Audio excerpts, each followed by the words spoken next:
Thank you. Are you in a bind? Are you in a situation that causes you no end of grief and pain? If so, do you know how to get out of it and into something better? To make the most of our lives, we've got to progress. We've got to move from bad to good and from good to better. Every now and then, though, we all fall into a rut, and especially as we grow older, it seems to get harder to get out of those ruts.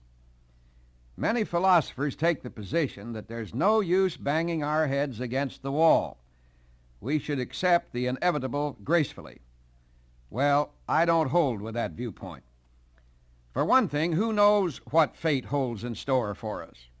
What does the inevitable mean? The only way to know the inevitable is with hindsight, after the event. One thing we can always be sure of is that life holds surprises for all of us. Old Elbert Hubbard, whose scrapbook I'm fond of leafing through from time to time, expressed my idea of progress and change in a little epigram I'm sure you'll enjoy. That after this.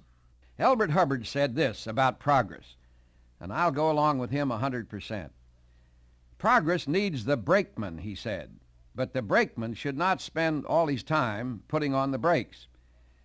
In other words, it's important to know when to move, when the oasis we've stopped at is really dry and has nothing left to offer. I suspect that the trouble with most people today is that they have a perpetual itch to escape from whatever situation they're in. It's a fact that in every unsatisfactory situation, there's a vein of gold. The trick lies in knowing how to mine it, and this takes patience, ingenuity, thoughtfulness. The greatest thing a man can do in this world is to make the most of the stuff he's been given. If the stuff is favorable, it's easy to make something good out of it. If it isn't, he can make something good of that, too.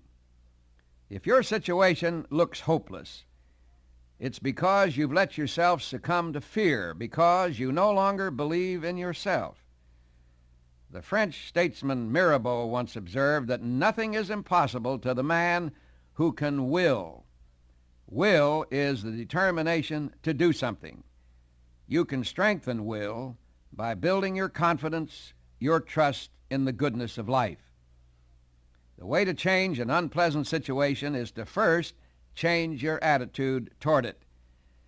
Think in terms of the entire range of capabilities that you command, your talents, the latent opportunities that you've never exploited.